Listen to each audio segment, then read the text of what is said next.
sua Bíblia, quem está no Data Show aí, fique esperta aí que a gente vai ler bastante. Eu gostaria que você abrisse aí no Salmo 78.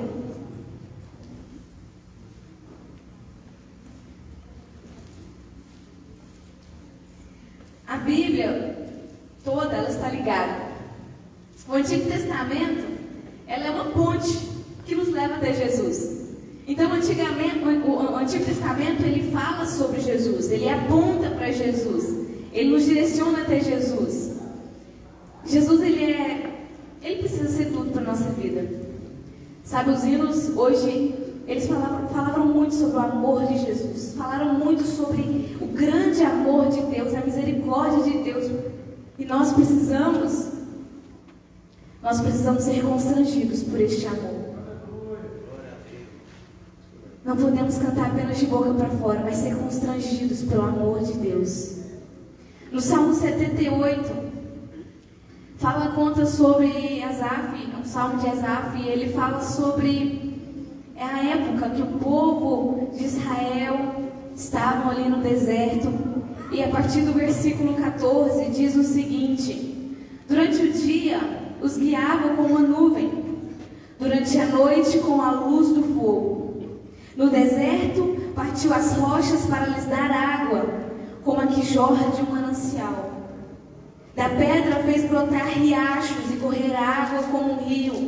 Ainda assim, continuaram a pecar contra ele e se rebelaram contra o Altíssimo no deserto.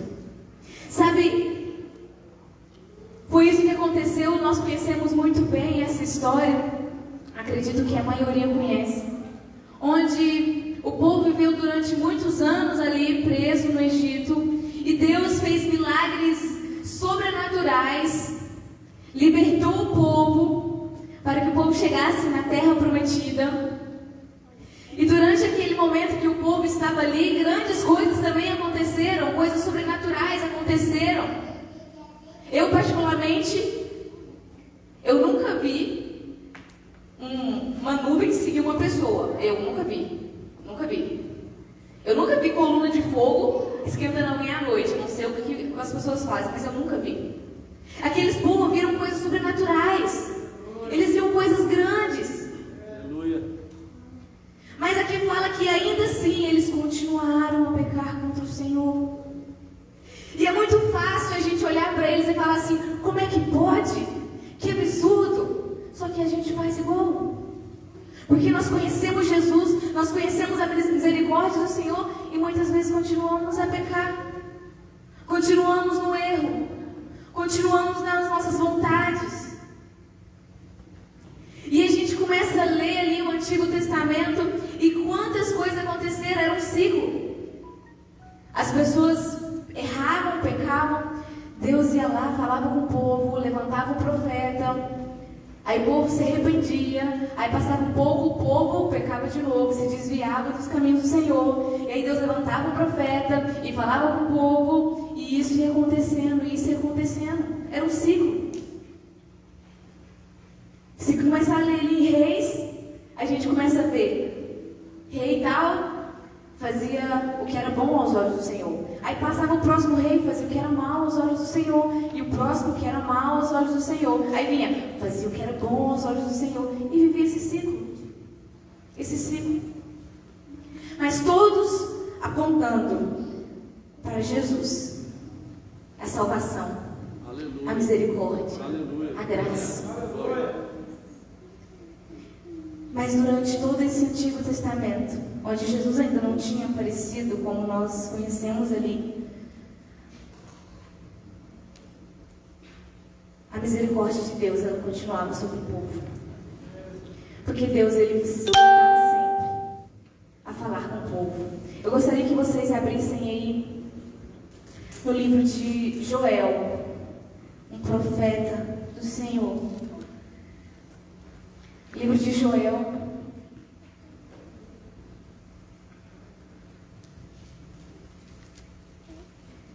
No capítulo 1, no versículo 4, diz o seguinte: depois que os gafanhotos cortadores devoraram as colheitas, os gafanhotos migradores comeram o que restava.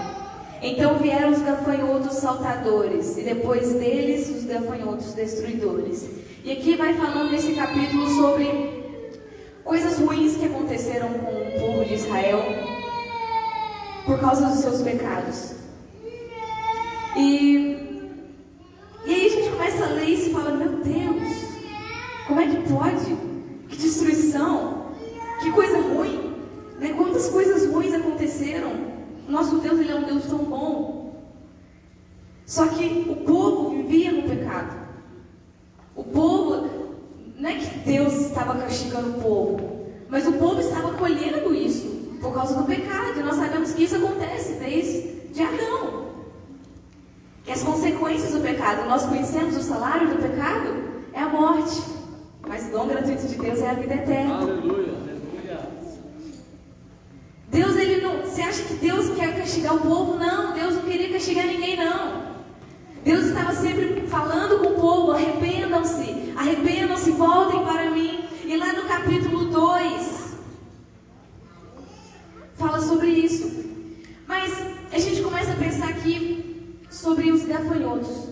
Onde gafanhoto, normalmente, quando vem em grande quantidade, eles destroem as plantações. Né? Quem entende de gafanhoto vai falar melhor do que eu.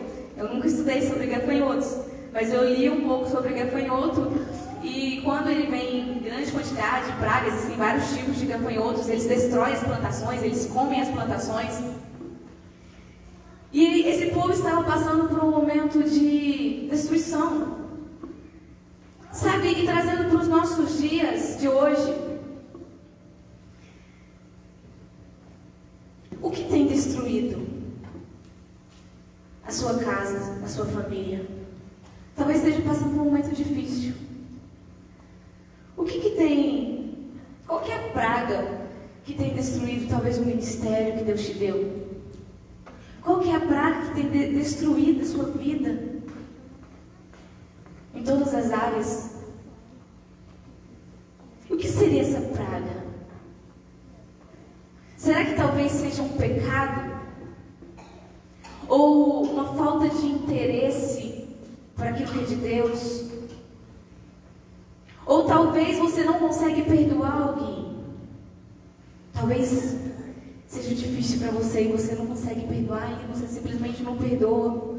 Qual tem sido a praga? Aquilo que tem te atrapalhado e te afastado de Deus. Sabe, nós passamos por momentos difíceis onde nós permitimos que muitas pragas entram na nossa vida. E muitas vezes nós permitimos que isso destrua a nossa vida, destrua a família, destrua o relacionamento. Qual tem sido essa praga? Mas lá no capítulo 2, assim como foi dito ao povo de Israel, no versículo 13 diz: não rasguem as roupas em sinal de tristeza, rasguem o coração. Voltem para o Senhor, seu Deus, pois Ele é misericordioso e compassivo, lento para se irar e cheio de amor, está sempre pronto a voltar atrás e não castigar. Esse é o nosso Deus. Esse é o nosso Deus. E assim como naquela época, Ele está sempre nos alertando, Ele está sempre falando conosco. Se arrependam. Qual era a pregação de João Batista? Qual foi a primeira pregação de Jesus? Arrependam-se, pois é chegado o reino dos céus. E essa é uma palavra que precisa ser constante nas nossas vidas. Nós precisamos estar sempre nos lembrando disso. Porque nós somos falhos. E muitas vezes deixamos a natureza humana falar mais alto. E muitas vezes deixamos que a natureza humana faça o que quiser. Tome as decisões. Mas nós precisamos ser guiados pelo Espírito de Deus. Nós precisamos ser guiados pela palavra de Deus, pela verdade. O Espírito da verdade é quem nos direciona em toda a verdade, que é a palavra de Deus, em tudo aquilo que nós precisamos fazer. Então, a primeira coisa que acontece, um chamado ao arrependimento. Nosso Deus, Ele é misericordioso. Ele é cheio de amor. E ali, quando Estávamos cantando aquela música, canta minha alma, que amor tão grande. Que amor tão grande. Que amor é esse? Nós não merecemos esse amor, mas Ele todo dia nos lembra que Ele nos ama. Todo dia Ele nos lembra deste amor, dessa graça que nós não merecemos ela. Que amor tão grande. E depois, lá no versículo 18, do capítulo 2 ainda, o Senhor Ele promete restauração. E é isso que Ele quer fazer nas nossas vidas. Ele quer restaurar. Talvez você pense, está perdido, já era. Não. Deus, Ele quer restaurar. O nosso Deus restaura aquilo que é impossível. Glória a Deus.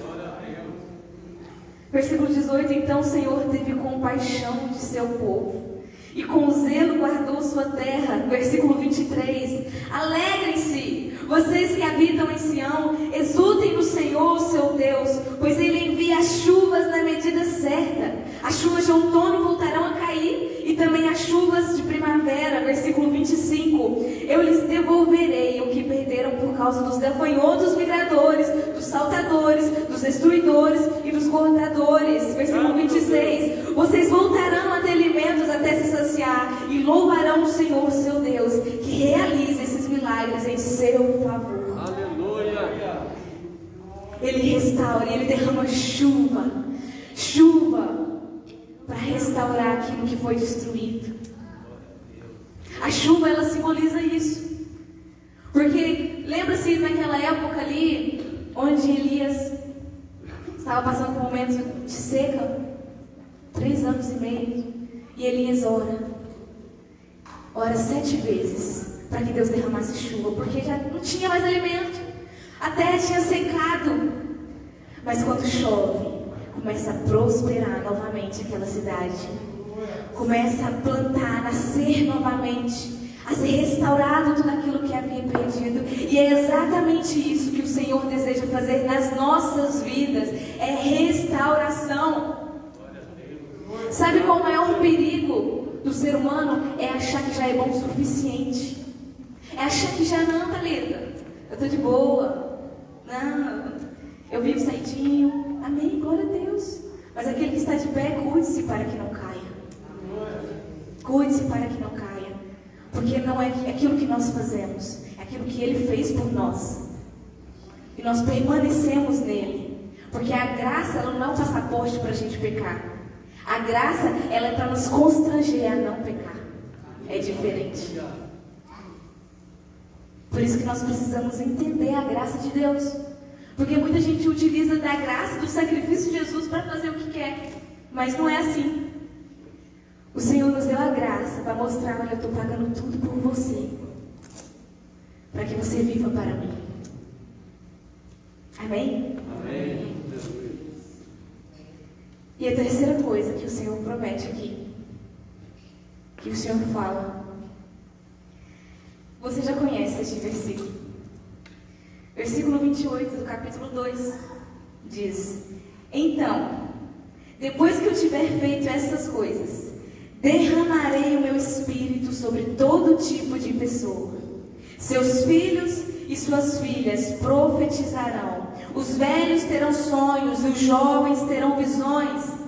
Naqueles dias derramarei o meu espírito, até mesmo sobre servos e servas. Farei maravilhas nos céus e na terra, sangue, fogo e colunas de fumaça. Profecia. Derramarei o meu espírito sobre todos aqueles que aceitarem a Jesus. Porque essa profecia, ela se cumpriu em Atos 2, no dia de Pentecoste. Mas antes de se cumprir, Jesus, ele reafirma essa promessa. Em João 14, vamos abrir lá? Em João 14, Jesus nos lembra dessa promessa que foi escrita lá em Joel. João 14, no versículo 15 diz: se vocês me amam, obedeçam a meus mandamentos, e eu pedirei ao Pai, e Ele lhes dará outro encorajador, que nunca os deixará. É o Espírito da verdade. O mundo não pode receber, pois não o vê e não o conhece. Mas vocês o conhecem, pois Ele habita com vocês agora e depois estará em vocês. E lá em Atos 2, você conhece, diz: no dia de Pentecoste, todos estavam reunidos num só lugar. De repente veio do céu um som como de um vento poderoso e encheu a casa onde estavam assentados. Então surgiu algo semelhante a chamas ou a línguas de fogo e pousaram sobre cada um deles. E todos, escute isso, e todos que estavam ali ficaram cheios do Espírito Santo e começaram a falar em outras línguas conforme o Espírito os habilitava ou os concedia. O Espírito habita em nós. Isso foi promessa do Senhor lá em Joel, reafirmada por Jesus em João 14, e que se cumpriu no dia de Pentecoste, e se cumpre até hoje nas nossas vidas. O Espírito do Senhor está sobre nós. O Espírito do Senhor está em nós, está dentro de nós. Eu não conheço nenhum coração, nem o do meu pai, eu não conheço. O Senhor conhece e sabe de todas as coisas. Eu não sei como tem sido a sua vida durante esses dias, que talvez o vírus seja dessa praga, esses gafanhotos, que tem assolado. O vírus é real, ele realmente tem matado muitas pessoas, ele realmente tem destruído muitas pessoas. Mas o nosso Deus é maior que esse vírus. Glória a Deus. O Espírito Santo, ele é maior do que Glória isso. ao seu nome. Porque por mais que o Senhor, ele restaura a nossa vida física, ele restaura a nossa vida financeira, mas aquilo que Deus quer restaurar é a nossa alma. Porque isso é eterno. Esse corpo vai perecer, esse corpo vai virar pó, mas a nossa alma, ela precisa estar ligada e cheia do Espírito Santo, e isso é mais importante. E isso é que nós precisamos estar atentos e focados em ser cheio do Espírito Santo. Não podemos nos conformar com uma vida medíocre, com uma vida rasa, mas precisamos clamar todos os dias para que nós sejamos cheios do Espírito Santo, porque é isso que Ele deseja fazer em nós, derramar o Espírito Santo. Talvez você está frio e há muito tempo você talvez nem sente o Espírito Santo, mas eu quero te dizer uma coisa: hoje o Senhor quer renovar, o Senhor quer restaurar e derramar mais o Espírito Santo na sua vida e transbordar do Espírito Santo na sua vida, nas nossas vidas. Esse é o desejo do coração dele. Esse é o desejo. Nós precisamos estar com o nosso coração aberto, com o nosso coração atento, com os nossos ouvidos atentos e tomando cuidado com as distrações, com os ruídos que nos impedem de ouvir a voz de Deus, tomando cuidado com as tentações que nos afastam de Deus.